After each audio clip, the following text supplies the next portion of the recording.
अभी अभी मनोज बाजपेयी की नई फिल्म गवर्नर देख के आ रहा हूँ और it's a very simple movie on a very complex subject. साल है 1990, India on the verge of bankruptcy है, जिसका मतलब है कि सिंपल भाषा में इंडिया के जो फॉरेन रिजर्व्स है वो डिप्लीट हो चुके हैं। अगर ये पूरी तरीके से खत्म हो गए तो इंडिया के पास कच्चा तेल खरीदने का पैसा नहीं होगा, यहाँ तक कि मेडिसिन खरीदने के पैसे नहीं होंगे। और ये तब की बात है जब इंडिया इतना डेवलप नहीं हुआ था। इस क्राइसिस से इंडिया को बचाने के लिए आरबीआई, जो कि सारी चीजों को कंट्रोल करता है, उसका एक नया गवर्नर चुना जाता है। वो गवर्नर कौन है, वो कैसे इस क्राइसिस को समझता है, कैसा सोल्यूशन निकालता है और क्या वो सोल्यूशन वर्क करा। ऑफ कोर्स स्पॉइलर अलर्ट, हम लोग अभी तक जिंदा है तो मतलब कर गया। अब वो सोल्यूशन क्या था, कैसे वर्क करा, इतने बड़े इवेंट के टेक्निकलिटी में न जाके उसके पीछे को जो ड्रामा हुआ है मूवी उसके ऊपर फोकस करती है। मूवी का मेनली फोकस हमारी जो मेन कैरेक्टर है जिसको मनोज बाजपेयी प्ले कर रहे हैं उनके कैरेक्टर पर है, उनके लाइफ के ड्रामा पे। इस चीज को ऑडियंसेस के लिए और भी एक्सेसिबल बनाने के लिए जो टेक्निकल पार्ट है उनको बहुत ही क्रिएटिवली बहुत ज्यादा सिंपल रखा है, जो कि एक तरीके से अच्छी चीज भी है और बुरी चीज भी। सिंपल रखने की वजह से ये हुआ कि तुम इसके वर्ल्ड के अंदर काफी आसानी से एंटर कर जाते हो। तुम्हें कोई भी इकोनॉमिक्स पढ़ी होनी नहीं चाहिए इसकी कहानी को समझने के लिए। कैसे हुआ, क्या हुआ, उस सब का तुम्हें हिंट दे दिया जाएगा और बहुत ही आसान शब्दों में एनालॉजी के द्वारा तुम्हें बता दिया जाएगा। उसका इम्पैक्ट भी हमें दिखता है, जिसकी वजह से हमारा सारा फोकस होता है हमारे मेन कैरेक्टर पे। उसी के पॉइंट ऑफ व्यू से पूरी कहानी चलती है, जिसकी वजह से उसके सामने जो प्रॉब्लम्स आ रहे हैं वो कैसे उसका सोल्यूशन निकाल रहा है, कैसे दिमाग लगा रहा है, ये सब देखना इंटरेस्टिंग हो जाता है। और मैं सही कह रहा हूँ, उनके लाइफ में बहुत बहुत प्रॉब्लम्स आए हैं। उस समय इंडिया को बर्बाद होने में मैक्सिमम 3 हफ्ते थे। इन्होंने बचाने के लिए जी जान लगा दी, पर हर सॉल्यूशन पे 2 प्रॉब्लम्स खड़ी हो जाती थी। तो इनका सॉल्यूशन लाना, प्रॉब्लम्स का फिर से आ जाना, ये कैट एंड माउस चेज दिखा दी इन्होंने अच्छे से। एक्चुअली उसके पीछे का ड्रामा, इन्होंने सिनेमैटिक लिबर्टी लेके भी ड्रामा क्रिएट किया है, अच्छा खासा दिखता है। एडिट भी मूवी को ठीक ठाक ही किया है, थोड़ी जगह जारिंग लगता है पर जहाँ जहाँ अच्छा है फील होती है चीज़ें। सबसे बढ़िया लगता है जब मूवी में कोई भी इंपॉर्टेंट पॉइंट आता है वहाँ पे थोड़ा ठहराव है, शॉर्ट्स को थोड़ा ब्रीथ करने का टाइम दिया है। कैरेक्टर्स हैं स्क्रीन पे, बस कोई कुछ बोल नहीं रहा है, सटनली तुम समझ जाओ कि क्या हुआ है वहाँ पे। मूवी एक चीज़ बहुत अच्छा करती है कि अपने टाइम को काफ़ी अच्छे से दिखाया है। 1990 का दौर है तो वहाँ पे डिजिटल वाली कोई चीज़ नहीं है।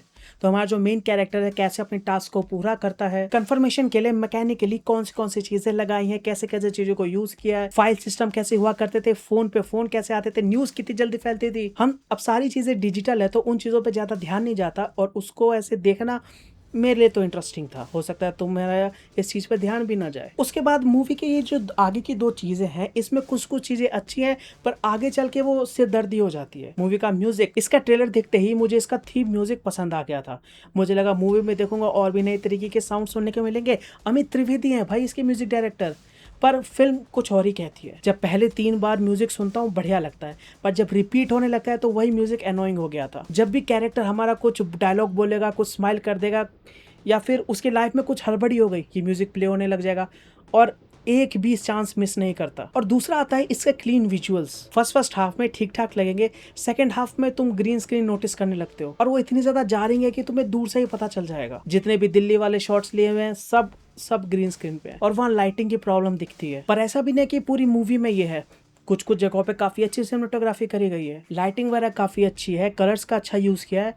बट कहीं कहीं तो भाई तुम्हें फेक रेन यूज करने का क्या जरूरी था, सिंपल खड़ा कर देते, रेन की जरूरत ही नहीं थी। हमारे मेन कैरेक्टर छाता लेके चल रहे हैं और फेक रेन दिखा रखी है स्क्रीन पे, ना उनके छाते पे रेन है और ना ही उनके कपड़ों पे। ये कैरेक्टर के ऊपर फोकस करके कहानी दिखाना और चीजों को कुछ ज्यादा ही सिंप्लीफाई कर देना, ये फिल्म के लिए अच्छा है पर बहुत बड़ी प्रॉब्लम भी क्रिएट करता है। जैसे कि कैरेक्टर के ऊपर टू मच फोकस कर देना इस मूवी को बहुत ज्यादा डायलॉग हैवी बना देता है। यानी हम सारी कहानी कैरेक्टर के पॉइंट ऑफ व्यू से देख रहे हैं, हम कभी भी कोई और सीन विजिट ही नहीं करते, जिसकी वजह से जितनी भी न्यूज पूरी दुनिया में चल रही है वो हमें बस मिल जाती है, कभी कैरेक्टर से, कभी अखबार से, कभी रेडियो से।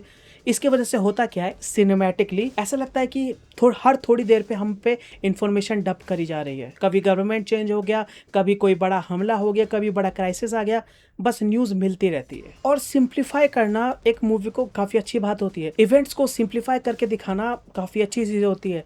पर ये मूवी उसको एक स्टेप आगे लेके जाती है, हर एक चीज को, हर एक चीज को ओवर सिंप्लीफाइड करके रख दिया है, बहुत ज्यादा। हर चीज को बहुत ज्यादा ही ओवर सिंप्लीफाई कर दिया है। कैरेक्टर्स, इवेंट्स, क्राइसिस, हर चीज को इतना ज्यादा सिंप्लीफाई कर दिया है कि ये फिल्म 4 लाइनों में खत्म हो जानी थी। मूवी के अंदर जितनी कहानी दिखाई है सिंप्लीफाई करके, उसको तुम 15 मिनट की शॉर्ट बना के खत्म कर सकते थे। इसकी वजह से होता ही है कि इसका सेकेंड हाफ ड्रैग होने लगता है। तुम्हें एंड पता है कैसे होने वाला है, ये लोग पहले ही बता देते हैं कि क्या करने वाला है, और लास्ट का 20 मिनट बस यही दिखा रहे हैं कि वो ये कर रहे हैं। तुम्हें पता है उसमें प्रॉब्लम होने वाली है और ये भी पता है कि वो सॉल्व हो जाएगी, सारी चीजें पता है, पर तुम फिर भी देखे जा रहे हो। जो मेन कैरेक्टर है वो भी इतना ही ज्यादा सिंपल है, उनके सॉल्यूशन ढूंढने के तरीके तुम देखोगे तो हंस पड़ोगे। सिंप्लीफाई करना था, पर ऐसे। अब ये पता नहीं सच है कि झूठ, पर इन्होंने सिनेमैटिक लिबर्टी ली है चीजों को दिखाने की। सभी एक्टर्स का परफॉर्मेंस ठीक था, पर किसी भी कैरेक्टर को इतना कुछ दिया ही नहीं था कि वो परफॉर्म कर सके। मुझे मनोज बाजपेयी का परफॉर्मेंस देखने में काफी बढ़िया लगता है। गुलमोहर में उन्होंने जो किया था